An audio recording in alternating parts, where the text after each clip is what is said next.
Isipin mo, isang araw, nasa tuktok ka ng karir mo. Kinabukasan, nasa kulungan ka. At ang pinakamalaking takot mo, baka hindi ka na makalabas habang buhay. Ganito ang kinaharap ni Looney nang maharap siya sa mabigat na drug case noong 2019. Habang naghihintay sa magiging desisyon ng korte, hindi lang karir niya ang nakataya, pati ang buong kinabukasan niya. Pero bago naging hari ng tugma si Looney, sino nga ba talaga siya? Si Looney o Marlon Peroramas ay ipinanganak noong December 18, 1986.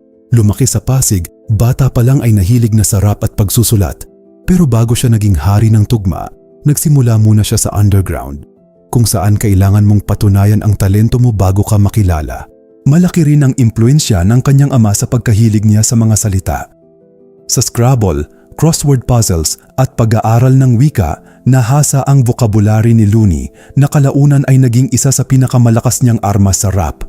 Nahulog siya sa hip-hop at naging bahagi ng Stick Figures kasama si Ron Henley. Mula sa underground, unti-unti niyang binuo ang sariling pangalan.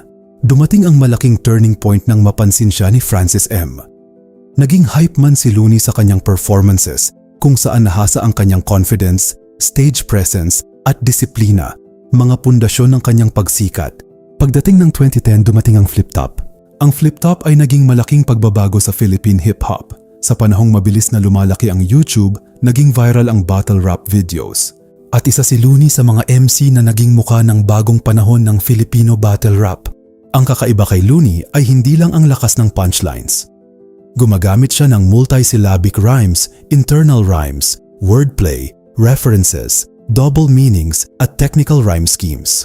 Para sa maraming kabataan, ipinakita niya na pwedeng maging komplikado, creative at intellectual ang Filipino rap battle. At habang lumalaki ang flip-top, lumalaki rin ang pangalan ni Looney.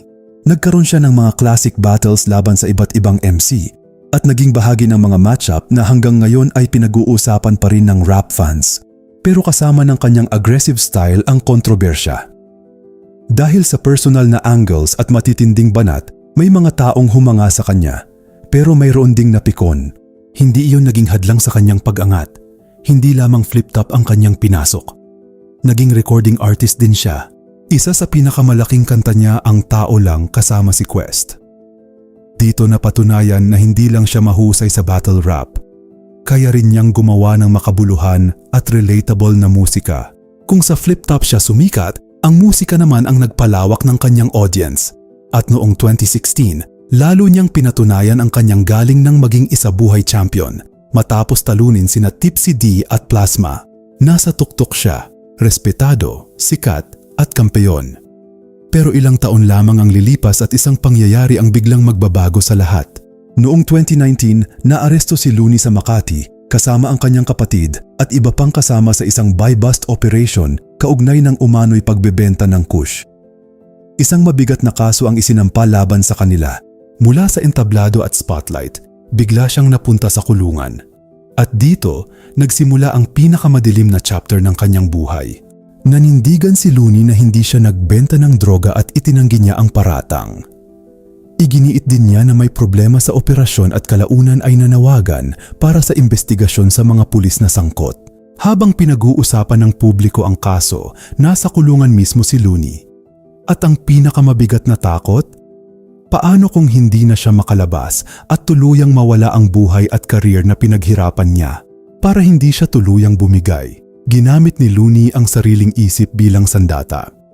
Itinuring niyang parang isang acting workshop ang pagkakakulong niya, na para bang naghahanda siya para sa isang role bilang preso. Sa ganitong paraan, sinubukan niyang kontrolin ang kanyang mindset habang wala siyang kontrol sa sitwasyon. Habang patuloy ang kaso, hati ang publiko. May sumuporta, may nanghusga, at may naghintay sa magiging resulta. Pero hindi pa tapos ang laban. Noong January 2020, matapos ang ilang buwan sa detention, nakalaya si Looney sa pamamagitan ng 2 milyong piyansa. Pero ang piyansa ay hindi pa ibig sabihin na tapos na ang kaso. Nakalaya si Looney, pero patuloy pa rin ang laban sa korte. Hanggang noong Hunyo 2021, dumating ang malaking turning point. Ibinasura ng korte ang kaso matapos makita ang kakulangan sa ebidensya ng prosekusyon at mga problema sa chain of custody ng drug evidence.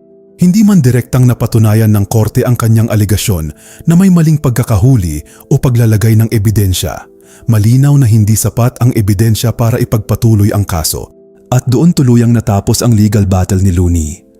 Pero kahit tapos na ang kaso, hindi ibig sabihin na parang walang nangyari. May mga buwan siyang nawala sa kulungan. May career disruption. May reputational damage. At higit sa lahat, may experience siyang hindi basta-basta mabubura. Pero imbes na tuluyang mawala, pinili ni Looney na bumalik. Pero hindi lang mental at emosyonal ang naging epekto ng kanyang pagkakakulong, pinansyal din. Nang makulong siya, naapektuhan ang kanyang gigs at mga pinagkakakitaan.